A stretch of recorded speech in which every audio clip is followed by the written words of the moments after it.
नमस्कार दोस्तों, स्वागत है आपका आर्ट ऑफ कैंडलस्टिक में। तो अभी की अगर हम लोग बात कर ले तो ग्लोबल लेवल पे एक जबरदस्त ब्रेकिंग न्यूज हम लोगों को चलते हुए देखने को मिल रही है और उसी चीज के ऊपर हर किसी का फोकस है। मतलब देखिए, शेयर बाजार की अगर बात करें तो फिलहाल तो आपको बताया ही है कि जियोपॉलिटिकली जो भी खबरें हम लोगों को देखने को मिल रही है उसका असर पोर्टफोलियो पर भविष्य में पड़ सकता है।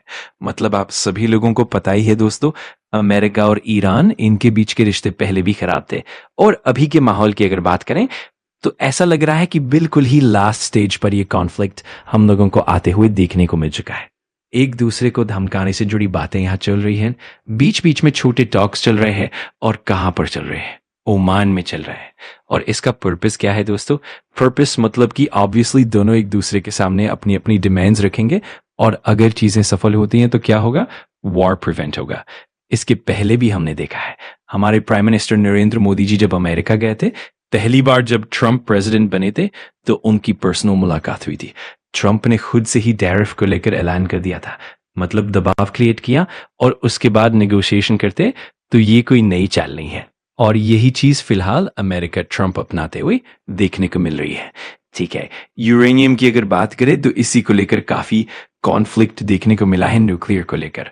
अभी हाल ही में B-2 बॉम्बर से उनके ऊपर अटैक भी हुआ था, इसी चीज को लेकर हुआ था। तो इस प्रकार का डिमांड ईरान के सामने रखा गया है। उसी के साथ साथ जो प्रॉक्सी सपोर्ट किया जाता है, प्रॉक्सी सपोर्ट मतलब मिडिल ईस्ट में ईरान के ऊपर आरोप है कि ईरान प्रॉक्सी ग्रुप्स को सपोर्ट करता है कि इजराइल के ऊपर अटैक करो, तो इसको खत्म करना है, ये भी एक डिमांड है। ह्यूमन राइट्स की बात करें तो ऑब्वियसली इंटरनल कॉन्फ्लिक्ट चल रहा है, आपको पता ही है, लोगों को जेल में डाला जा चुका है, उनको छोड़ा जाए।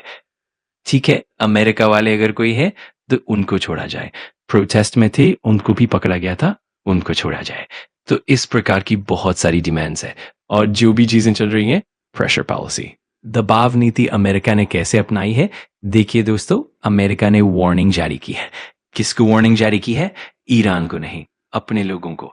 आज की डेट की अगर बात करें 6 फरवरी, अमेरिका कैसा खेल खेल रहा है देखिए दोस्तों, इसी को लेकर काफी डाउट्स क्लियर होते हैं।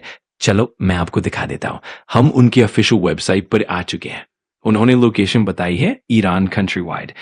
इवेंट्स की अगर बात करें तो उन्होंने वार्निंग दी है कि कभी भी इंटरनेट बंद हो सकता है, प्लान तैयार रखो और वैकल्पिक संचार के लिए भी तैयारी रखो। इसी के साथ साथ अगर आपको यहां सुरक्षित नहीं लगता तो आप दूसरे देश में जाने पर विचार कर सकते हैं। ईरान को अभी छोड़ दो, ये सलाह दी जा रही है। फ्लाइट्स कैंसलेशन भी हो सकती हैं, तो सुरक्षित ठिकानों पर जाएं। खाद्य, जल और दवाओं का उचित प्रबंध रखें। मतलब वे ये संकेत दे रहे हैं कि कभी भी ईरान पर हमला हो सकता है। मीडिया को भी बार बार अपडेट्स चेक करते रहना होगा। कुल मिलाकर जो मुख्य बात है वो ये कि ओमान में ईरान और अमेरिका की बातचीत चल रही है और अमेरिका संदेश दे रहा है कि डील कर लो वरना हमला होगा। अब देखना यह है कि बातचीत का नतीजा क्या निकलता है। फिलहाल यही मुख्य बिंदु थे जो मैंने आपको अपडेट करके बताया। अगर आपको वीडियो जानकारीपूर्ण लगा तो लाइक कर देना, कमेंट करके बताना कि अगला टॉपिक कौन सा चाहिए और सब्सक्राइब कर लेना आर्ट ऑफ कैंडलस्टिक को, ताकि ऐसे ही पावरफुल लर्निंग वीडियोस आप मिस ना करो। थैंक्स फॉर वॉचिंग, मैं मिलता हूँ अगली वीडियो में। सीखते रहो, पढ़ते रहो।